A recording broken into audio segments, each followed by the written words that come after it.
ॐ भूर्भुवः स्वः तत्सवितुर्वरेण्यं भर्गो देवस्य धीमहि धियो यो नः प्रचोदयात् ॐ शान्ति शान्ति शान्ति। नमस्कार दोस्तों,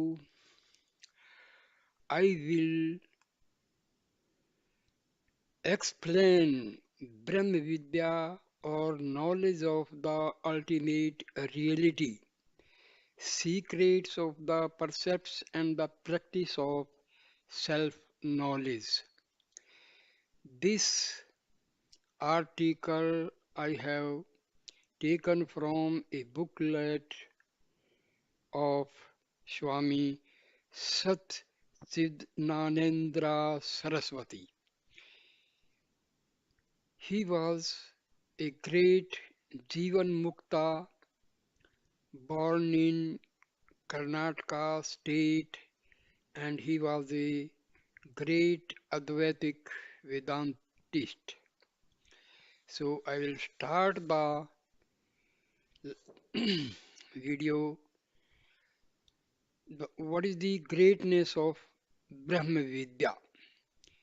In these times, when the knowledge about the physical sciences has grown stupendously, it has become difficult for the people to show respect towards the philosophical science of Brahma Vidya, that is, knowledge of the ultimate reality called in Vedantic parlance Brahma. Atma Vidya, self self knowledge. Now, rockets which land on the moon also have been produced, but it has become extremely difficult to attain a state of our mind which can reach out to the world of the self or Atma. Really speaking, even in the olden times, Brahma Vidya was not within the reach of everyone. Even in those times, someone person among thousands of people was attempting to gain this knowledge of Brahma. Even among those who were attempting thus, some one individual could recognize this reality of Brahma as it was.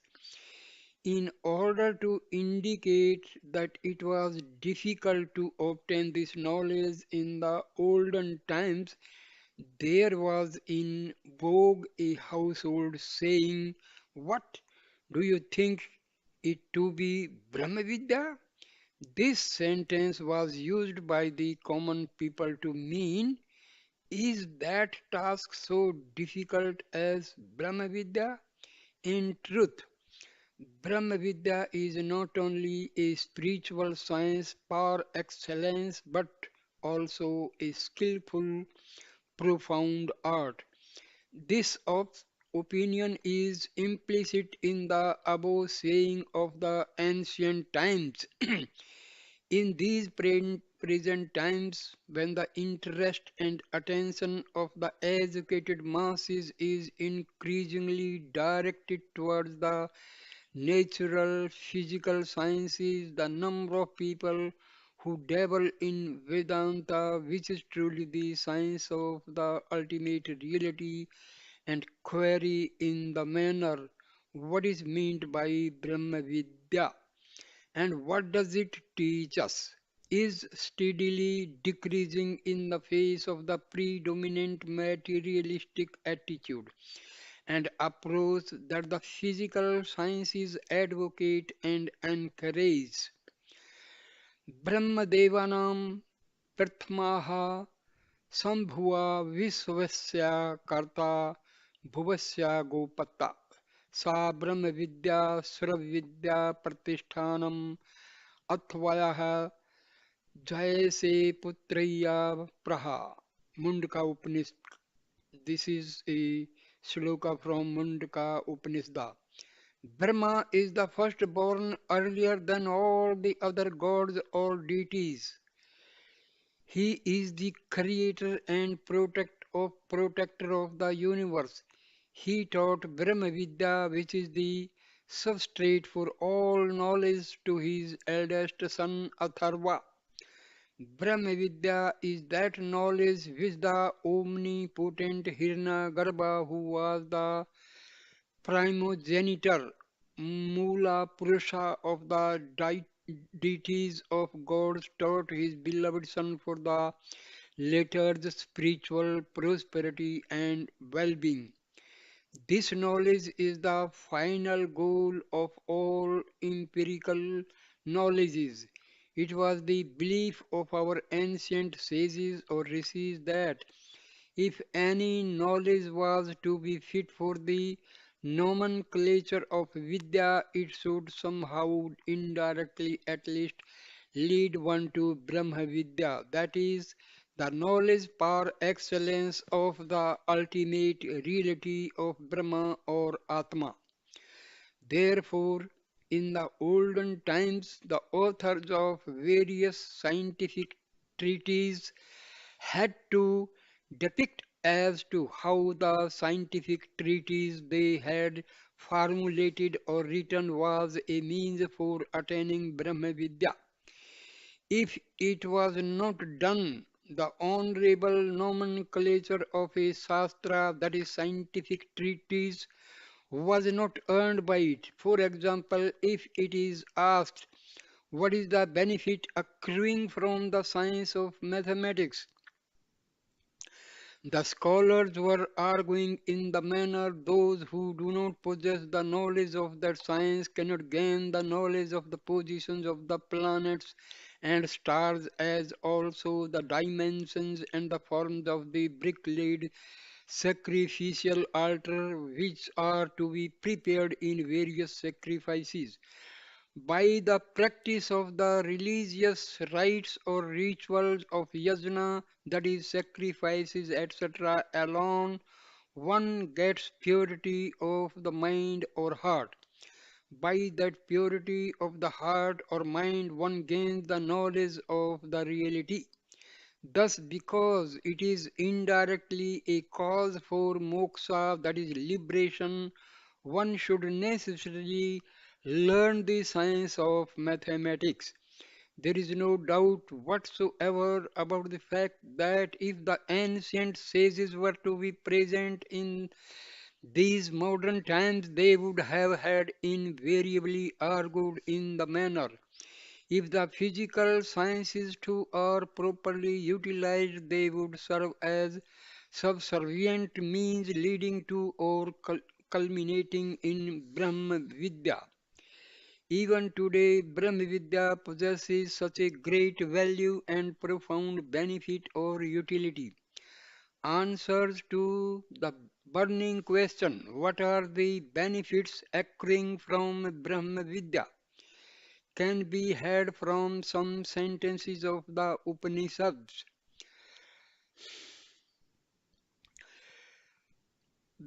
Brahm, Brahma Vidya Panoti Param, Tetriopanishad. It means to one who cognizes Brahma, the ultimate reality, accrues that fruit of Parampurushartha, that is the unrivaled or unparalleled supreme goal which is human being can possibly attain. In this sentence, the fruit of Brahma Vidya is stated in a commonplace manner. What is meant by Parampurushartha, that is the prime purpose or goal of human existence or life, is not explicitly explained or elucidated. Yada sarve parmuchyante kamaye हृदयी शरीर था अथा मर्थो मृतो भावत्या Brahma समासनुते Kathopanishad. It means when all the desires which are lurking in a person's heart get released or liberated, then the mortal man becomes immortal. He will attain Brahma, the ultimate reality, here itself, while living in this body. That is, in this very life or birth. If one listens to this scriptural sentence about the fruit, one gets surprised as well as curious to boot. Is it possible to count and say that a person possesses so many desires in his mind or heart?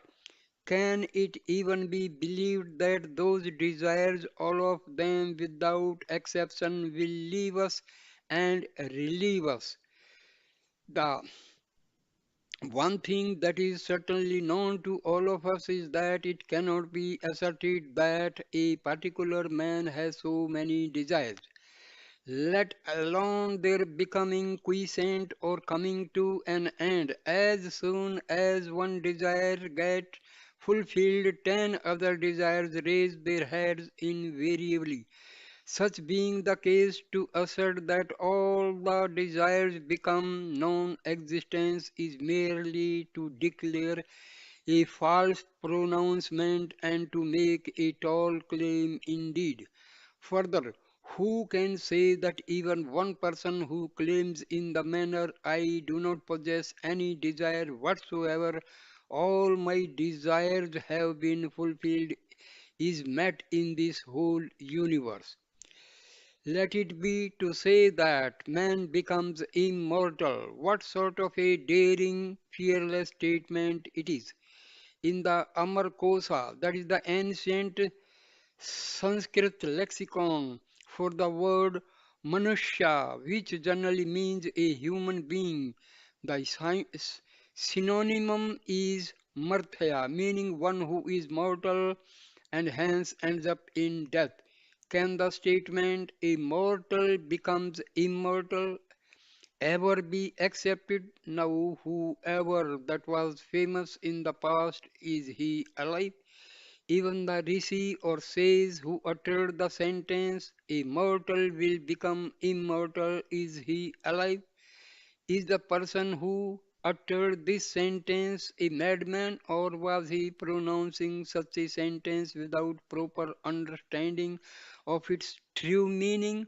Or are we who believe in such bizarre,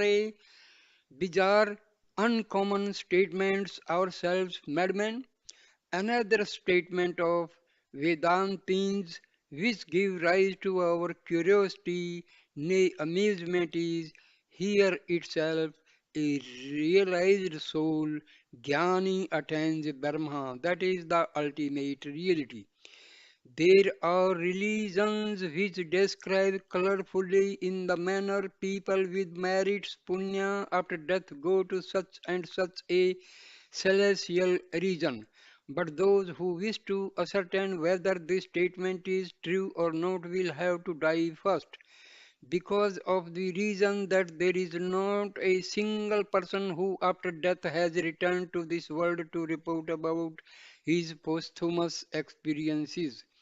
It is not possible to say whether the meaning of that scriptural sentence is true or not. But in this particular scriptural statement, it has been affirmed that here itself he will attain Brahma. How is it at all possible to attain this ultimate reality of Brahma, who is said to be the very substratum of all creation? Is there any person at all who has attained Brahma while being in this life? Is it, is it possible to know or cognize Brahma, get rid of all desires and become one with Brahma here itself in this life? If all this is possible and true, then we should necessarily, without fail and loss of much valuable time, make a sincere effort to attain the Brahmahood through this Brahma Vidya, self-knowledge or self-realization. If, however, it is untrue and improbable, then one is justified in blaring out that all this is mere mockery and in denouncing it downright. See, now listen to yet another scriptural statement about the fruits accruing from self knowledge. भिद्यते हृदय ग्रंथि सच्चिदान्ते सर्वमस्याव्यच केष्यन्ते चास्यया कर्माणि तस्मिन् दृष्टे परवरे. This is from Mundaka Upanishad, meaning if that all pervading Supreme Self, that is Paramatman, is cognized or realized, then the note of the heart will be loosened and all the doubts will get destroyed. His deeds too will be exhausted. As much the scriptural statement, all desires disappear, is a mere fancy or an unnatural conjecture, so much is the scriptural statement that a man's doubts in their totality get dissolved, also a mere fancy or a wild conjecture. Among human beings, there are many intelligent people. The knowledge that they have amassed over the ages is of the magnitude of many mountains. But just as it is in the experience of every one of us that even as one desire gets fulfilled, many new desires arise in us. In the same way, it is a matter which is in the experience of every one of us that even as one doubt is solved, 10 new doubts raise their heads. It being so, what sort of a statement, nay exaggeration, is to say that by means of the Brahmavidya, self-knowledge, all the doubts get dissolved at once? Let alone this objection too. Is it possible for all the actions, karmas, to get exhausted or destroyed? The actions, whether good or bad, that man performs in this very lifespan are themselves innumerable. Then who has kept an account or track of the actions that he or she has performed in the past endless lives? If it is compared to these total number of accumulated actions, those actions which are exhausted owing to the person having experienced their fruits are so small in number.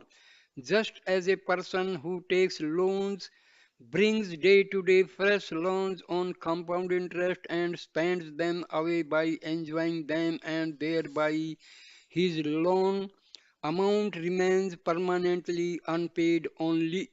In the same manner, among the totality of our actions, sanchita karma, however much we exhaust our actions by enjoying their fruits, the number of those actions which we have not exhausted remain innumerable indeed. Can there be any person at all then who can say confidently in the manner I have no actions at all which remain to be experienced and exhausted?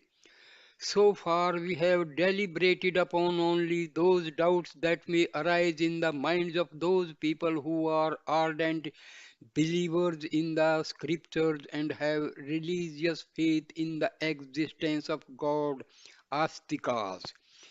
It is certain that especially for those people who are immensely exposed to the Western ways of living, who are science oriented in their outlook and are rational and thereby non believers, these scriptural sentences stipulating certain otherworldly and posthumous fruits, Lokantra and Janmantra flaws will seem to be ridiculous indeed. Even in the olden times, the followers of the materialistic school of philosophy called Charvakas and non-believers Nastikas had raised such objections invariably against Vedanta.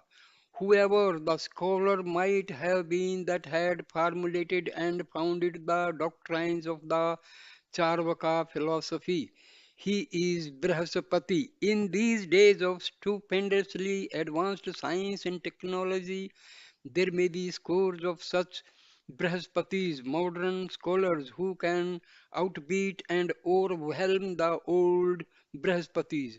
Our present day youths are themselves forwarding before us all the arguments and disputations of such modern scholars. If Vedanta philosophical science is to be deservedly called a universally acceptable philosophical science, darsana, then it would become very essential to give a fitting and satisfactory reply to all of those objections or doubts raised by them in the present context. The mental makeup or the temperament of those people who do not have belief or faith in Vedanta may be of different kinds. Among them, some are skeptics, that is, people who think that it is not possible for anyone to get a scene of certainty or conviction of the type here and now the ultimate truth is determined.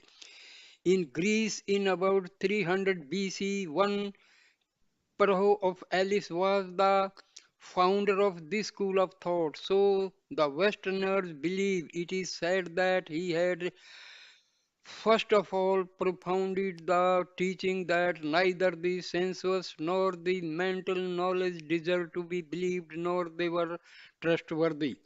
Nowadays, in the European countries, several schools of skepticism have come and gone. In recent times, David Hume of Scotland has propounded another theory of skepticism in the manner, the essential nature of being, which goes by the nomenclature of I, cannot be perceived, however much we may search for it. The cause effect categories are untrue or false. All that we know are the ideations or thoughts alone which are produced by our senses. The theory of perception, which propounds that only that much knowledge which is perceptible to our senses is certain, that too relatively real, can be called positivism. This theory was propounded and popularized by a French thinker called Auguste Comte. It is learnt. People who endorse this theory are not sparse in our country, India. There are many people who call themselves humanitists, and this theory of humanism may be defined as that which is needed by human beings, particularly those aspects only which are needed for the betterment and progress of the human race in general, should be deliberated upon.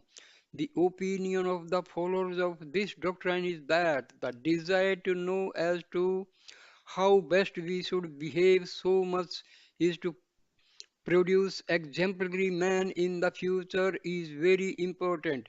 Individuals are not so very important. These people who are those who refute phenomena like gods or deities, heaven and hell, etc. Let alone the topic of these thinkers or philosophers. Now, there are many people who believe in the theory of evolution among the followers of the various empirical or physical sciences of the present times. There is no scope of these people having or getting any belief whatsoever in the theories, doctrines, or dogmas propounded by the various schools of philosophy or religions. Besides the number of people who belong to political and ideological groups with large membership and who keep on finding answers in a very parochial and limited fashion to questions like keeping the political matters and problems of our nation in view predominantly for the time being. What should we do so that our country prospers and develops? And who formulate enchanting manifestos to enlist the membership of scores of people is dis con- disconcertingly increasing, and the quarrel among these groups seem to be never ending. These people cannot by any stretch of imagination even conceive of an ultimate reality as the substrate for this universe, let alone deliberate upon such lofty doctrines. Thus, even in these times of highly advanced technology and science, when there exist many kinds of school of skeptics and non-believers who are extremely materialistic in their outlook, by God's benign grace, it is found that side by side there exist many people all over the world who believe in the teachings of the spiritual science of Vedanta, and that is happy agree. These people show an unflinching faith in the Gita statement. I will uh, give only the English translation. Gita, which means there is a slok, but I just give the meaning, which means one who is an ignorant person and who does not have belief or faith in the scriptural teachings and is thereby a skeptic gets doomed without attaining the ultimate purport or goal of all human existence. The fact that even in these modern times one can preach the Vedantic truth so that they are reckoned or recognized by all people can be comprehended by us from the life history of Swami Vivekananda, who toured many Western countries and overwhelmed great scholars and thinkers of the West by his enlightening and enthralling lectures. In the next chapter, we will make an attempt to delineate the method of comprehending the purport of the scriptural statements, stimulating certain fruits which were mentioned here in this chapter. Now, I end this video because there will be many videos on this topic, so let us be brief and elaborate. So thank you, God bless you.